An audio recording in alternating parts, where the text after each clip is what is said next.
우리가 지난 시간에 전략적 기획에 대해서 살펴봤고요.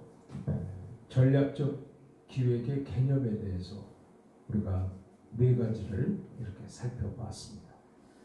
자, 이번에는 우리가 전략적 기획의 요소에는 어떤 것들이 있느냐, 여기에는 현재, 미래, 방법 이렇게 돼 있고, 그 다음에 그 전략적 기획의 요소에는 먼저 사명이 있어야 되죠. 그래서 이 사명이라고 하는 것은 목적과 밀접한 관계를 갖고 있는 건데, 왜 이 조직이 필요하냐, 그리고 또 이 조직이 해야 될 일이 무엇이냐, 그리고 또 이 조직이 나아가야 될 방향이 무엇이고 궁극적인 목표가 무엇인가, 이거를 우리가 사명이라고 합니다. 그 다음에 거기에는 지도 원칙이 있고요. 그 다음에 또 조장자가 있고, 거기에는 어떤 장벽이 있냐, 그리고 미래에는 우리 어떤 조직에 있어서 미래에는 비전이 무엇이냐, 이게 또 중요하지 않나요? 그리고 또 목표가 있고, 그 목표에는 또 단기 목표, 장기 목표 이런 것들이 있지 않습니까? 그래서 장기 목표는 시간이 많이 걸리는 거지만 단기 목표는 뭐 그렇게 1년에 안에 이렇게 금세 이룰 수 있는 것들이다. 그 다음에 성과를 또 측정해야 되잖아요. 조직이 어떤 일을 했을 때 성과가 얼만큼 이루어졌냐, 100% 됐냐, 아니면 90%가 됐냐, 아니면 100%가 넘었냐, 이렇게 해서 성과도 측정을 할 수 있어야 됩니다. 또 방법에서는 전략이 있어야 되고, 전략이 없는 그 방법은 없겠죠. 그 다음에 전략을 주도적으로 수행하는 일련의 행동이고요. 그 다음에 거기에는 행동이 따라야 된다. 이렇게 해서 전략적 기획에서 전략적 기획의 요소를 이렇게 쭉 살펴보았습니다. 자, 그러면 이제 전략적 기획에서 전략적 기획의 장단점과 한계를 우리가 살펴볼 거예요. 그래서 먼저 여기 우리가 이제 장점을 보면은, 첫째는 직원과 자원봉사자의 동기를 강화한다, 이게 돼 있어요. 전략적 기획은 직원과 자원봉사의 동기를 강화하죠. 왜냐하면 어떤 전략을 세워놓고 어떤 목표를 추진하기 위해서 당연히 동기부여를 또 해줘야 되지 않겠습니까? 그리고 동기부여가 될 때 어떤 일을 추진할 수 있어요. 사람은 처음부터 움직이는 게 아닙니다. 뭐든지 감동이 돼야 되고 감정을 가진 동물이기 때문에 이 동기부여, 감정, 마음, 이런 것들이 움직여야 비로소 어떤 일을 추진할 수 있다. 그런 의미에서 직원들에게도 뿐만이 아니라 자원봉사자들에게까지도 동기를 강화하는 장점이 있다. 그 다음에 이 전략적 기획은 비전을 공유한 기획팀을 조직할 수 있다. 자, 이건 뭐냐면 우리가 어떤 일을 추진할 때 똑같은 비전이야. 그 똑같은 비전을 가진 사람들끼리 그 팀을 만들어서 그 사람들을 모아서 팀을 조직할 수 있다는 거죠. 그래서 나름대로의 어떤 비전이 일치하는 사람들이 있을 거 아니에요. 또 혹은 비전을 일치하게 만들고 거기에 또 함께 할 사람들을 뽑아서 그들이 비전을 공유한 기획팀, 이 기획팀을 만들 수 있다, 조직할 수 있다. 자, 이런 얘기예요. 그 다음에 세 번째는 당면한 문제의 해결이다. 그래서 당면한 문제라는 것은 현실의 문제죠. 다가와 있는, 현재 부닥치고 있는 이런 문제들을 또 전략적 기획에서 장점으로서 바로 당면한 문제를 해결할 수 있는 것이고, 그 다음에 이 전략적 기획에서는 각자의 역할과 책임이 규정되어 있잖아요. 그래서 역할을 정해주고 책임을 정해주고 함께 갈 수 있는 이런 그 장점이 있다. 그 다음에 다섯 번째는 현상 유지에 도전한다. 현상 유지. 그리고 미래의 발전에 대한 해답을 보다 체계적이고 철저한 방식으로 보여준다. 자, 이 전략적 기회라고 하는 것은 현상 유지. 현상 유지라는 것은 현재를 놓치지 않고 현재를 잘 붙들고 가는 거죠. 그래서 사람은 현재에서 무너지면 다 무너지는 거예요. 아무리 미래가 좋아도 현재가 좋지 않으면 그것은 기대할 수 없는 것이다.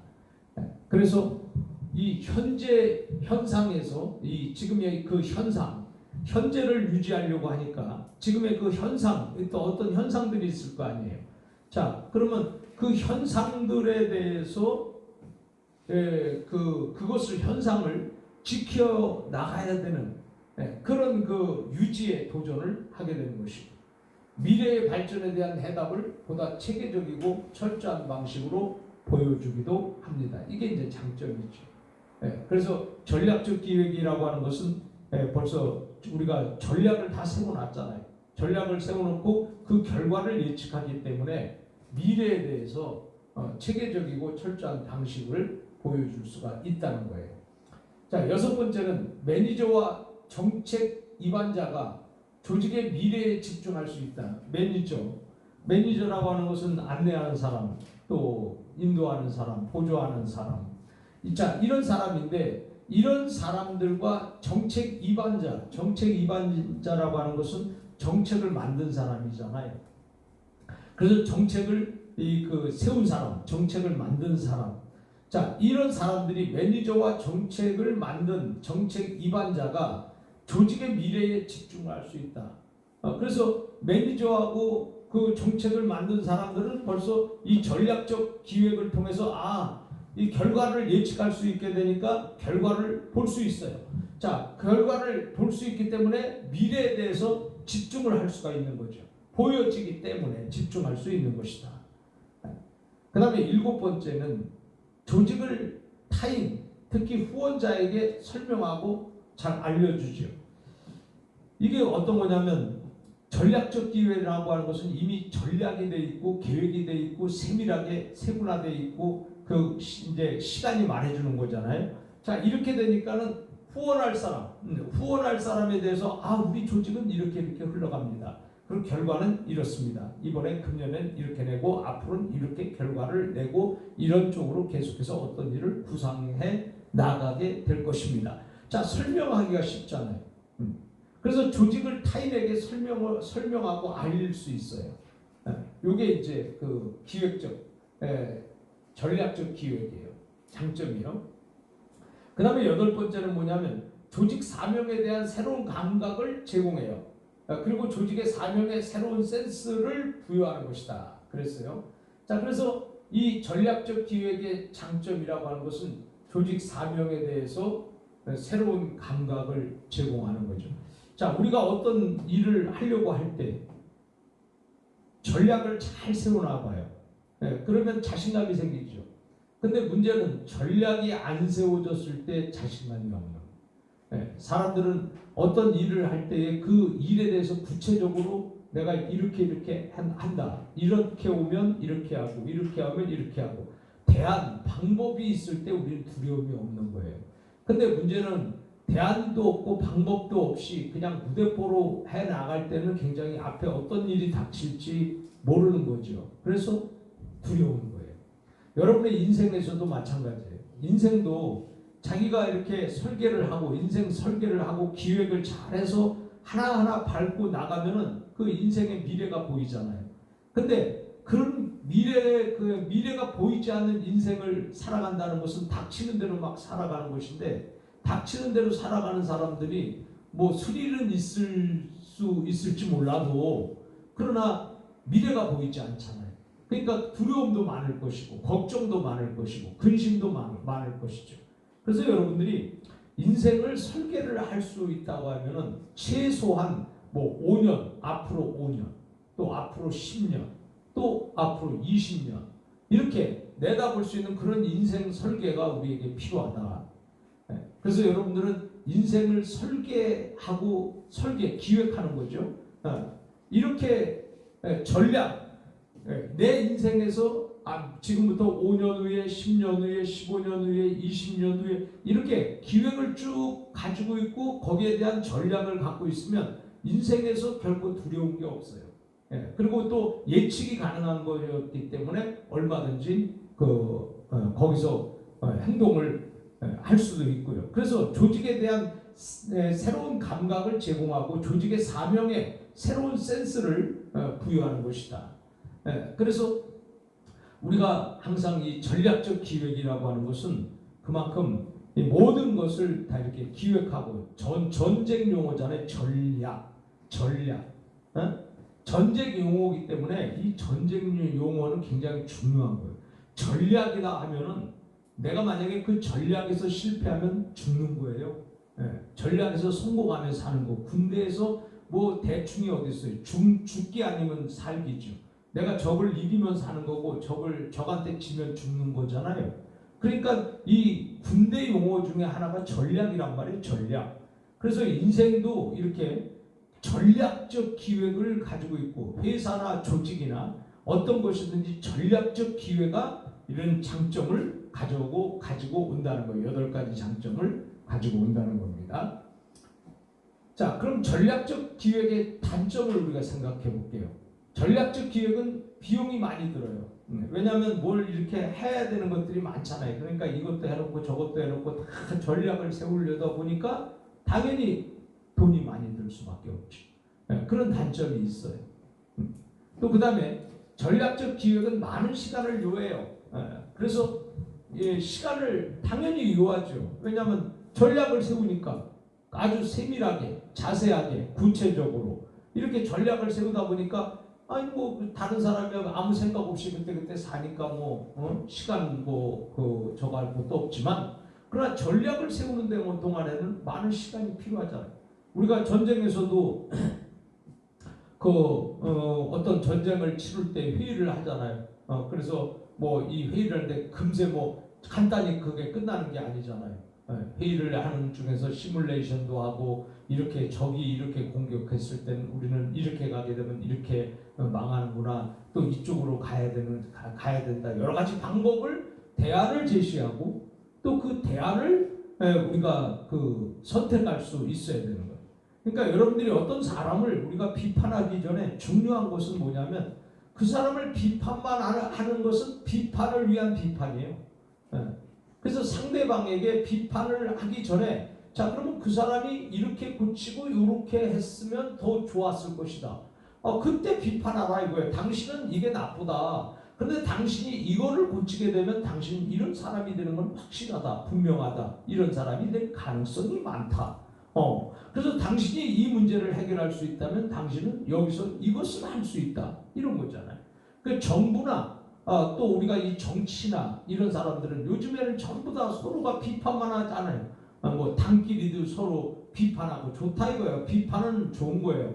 그러나 비판은 좋지만 거기에 대한 대안을 내놓고 비판을 해야 되는데 대안도 안 내놓고 무조건 너 나빠. 너 나쁜 사람이야. 너 나빠. 자, 이렇게 해서 나쁜 사람으로 정죄를 해버리면 그 사람은 나는 나쁜 사람이냐? 그럼 좋은 사람이 될 수 없냐? 이런 반항심도 생기게 되는 거잖아요. 그래서 우리가 어린아이들을 키울 때도 마찬가지지만 또 우리가 다른 사람과의 그 대화도 마찬가지고 상대방을 특히나 이 비판하고 판단한다는 것은 굉장히 위험한 거죠. 왜냐하면 자기가 판단하고 자기가 비판하는 그것이 다 맞는 게 아닐 수 있잖아요. 그리고 또 자기 입장에서 그렇게 생각을 하는 것이지 실제 그 사람에 대해서 잘 모르잖아요. 그렇기 때문에 남을 비판하고 판단한다는 것은 매우 이건 좋지 않은 것이다. 그러나 꼭 비판해야 되고 판단할 일이 있다고 하면은 그러면 대안이 있어야 되잖아요. 어떤 방법을 내놓고 가서 이건 잘못됐다. 이거는 아니다. 이렇게 말해야 되는데 무조건 아니다.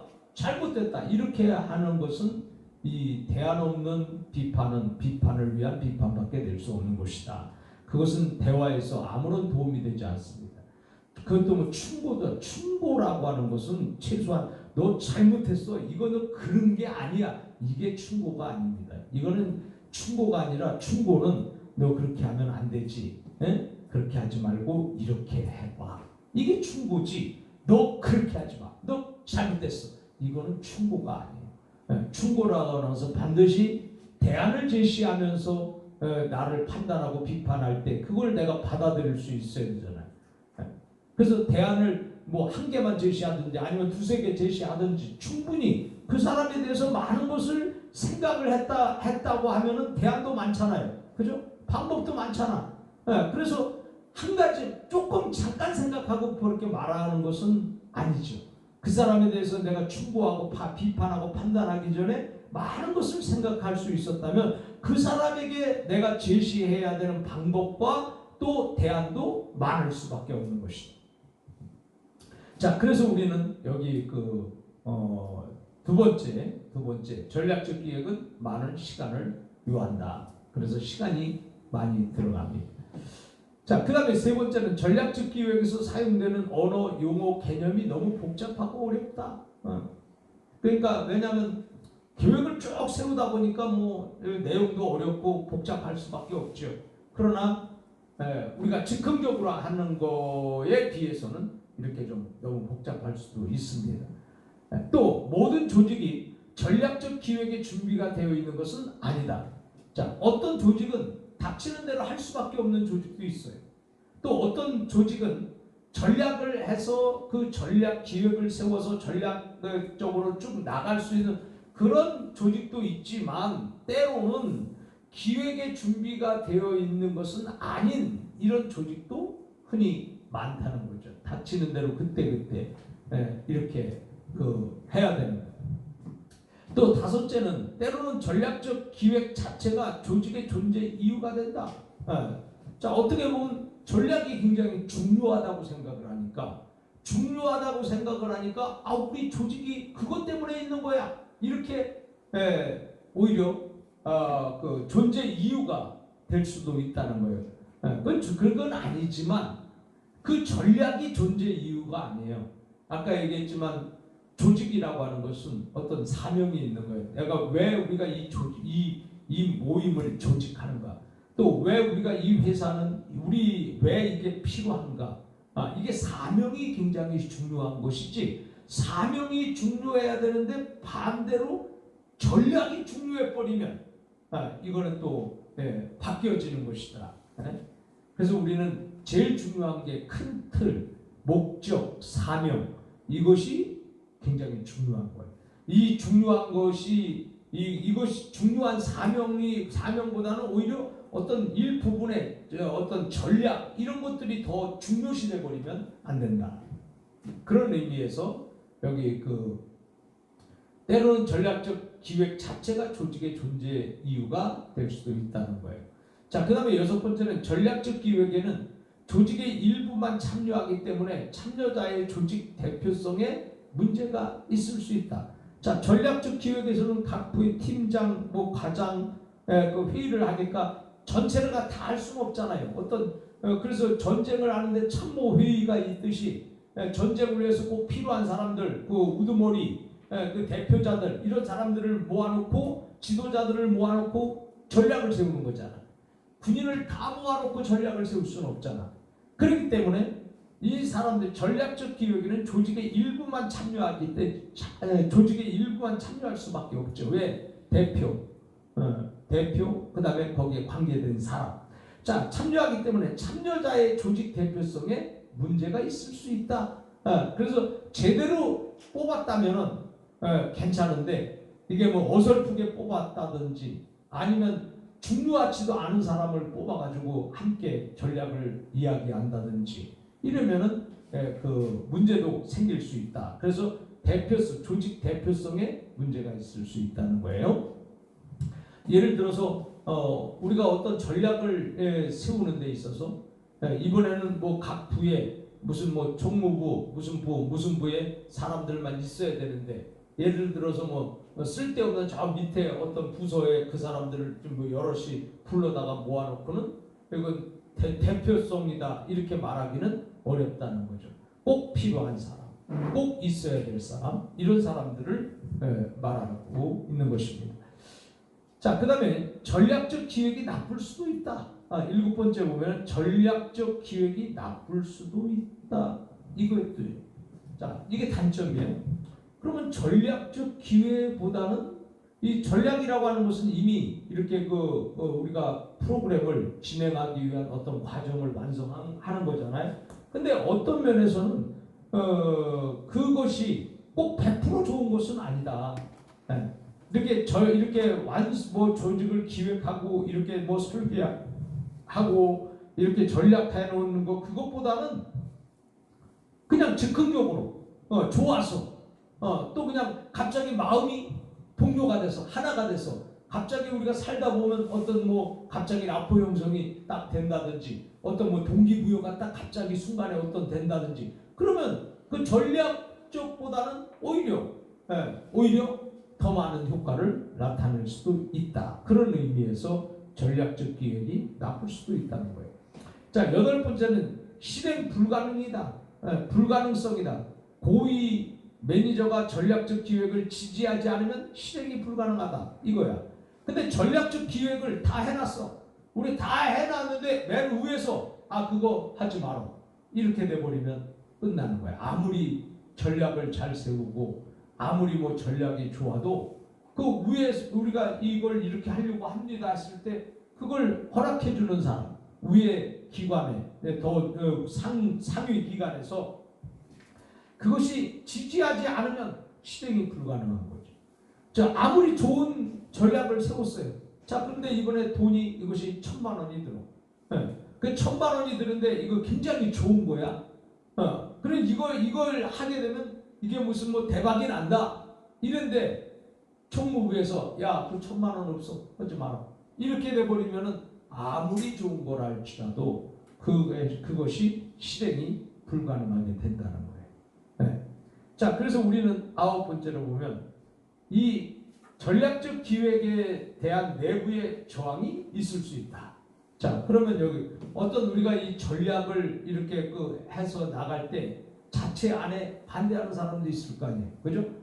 모두가 다 찬성을 하면 좋은데 반대를 한다 이거예요. 예를 들어서 전쟁을 하는데 우리가 바로 전면 공격을 하자. 근데 그중에서 어떤 사람이 아니다, 전면 공격보다는 후방 공격을 하자. 그래서 측면으로 돌아서 저 뒤에서 공격을 하자. 근데 전면 공격이 옳다? 아니다. 이게 공격이 옳다. 막 이렇게 가지고, 자, 그러면 후방 공격이 옳다고 하는 사람은 전면 공격에 대해서 적극적이겠냐 이거예요. 또 정면 공격을 원하는 사람은 후방의 공격을 또 적극적으로 하겠냐 이거죠. 그러다 보니까 내부 자체 안에서 또 이 반대의 저항에 부닥칠 수도 있다는 거예요. 이런 전략적 기획에 아까 장점이 있는가 하면 이런 단점도 있다. 그것을 생각해 보았습니다. 자, 그러면 전략적 기획의 장단점 우리가 살펴봤어요. 이번엔 한계가 뭐냐? 한계는 전략적 기획은 우리가 미래를 결정하는 방법이 아니다. 그렇죠? 미래를 결정하는 것은 지금 그 어떤 부분을 이루기 위한 전략이지 그것이 미래까지 그것이 크게 영향을 미치는 것은 아니라는 거죠. 어떤 일을 하기 위해서 계획이야, 계획. 그래서 이걸 전략한 거죠. 그래서 전략적 기획은 미래를 결정하는 방법이 아니다. 자, 한계. 그 다음에 2번째, 전략적 기획은 미래의 청사진이 아니에요. 마찬가지로 그 미래의 청사진이 뭡니까? 비전이잖아. 그리고 목적, 사명, 이런 것들이 미래의 청사진이지 그것을 이루기 위한 어떤 전략은 한 개만 가지고 되는 게 아니잖아요. 그때마다 많은 전략들이 필요한데 이 전략이 청사진이 아니다 이거예요. 미래의 청사진이 아니다. 그 다음에 전략적 기획은 조직을 위협하는 위급한 상황을 해결해 주지 않는다. 자, 전략적 기획이라고 하는 것은 조직을 위협하는 위급한 상황이 어떤 상황이 벌어졌어. 어떤 상황이 벌어졌을 때 그 조직에서 그 전략을 쓸 수 있겠냐. 이렇게 생각해 볼 때 그렇게 할 수 없다는 거예요. 그 다음에 전략적 기획으로 직관적 판단을 대처해서도 안 되고요. 다섯 번째는 전략적 기획이 조직의 주요 이슈들을 모두 확인시켜 주는 것이 아니다. 이렇게 해서 한계를 우리가 살펴보았습니다.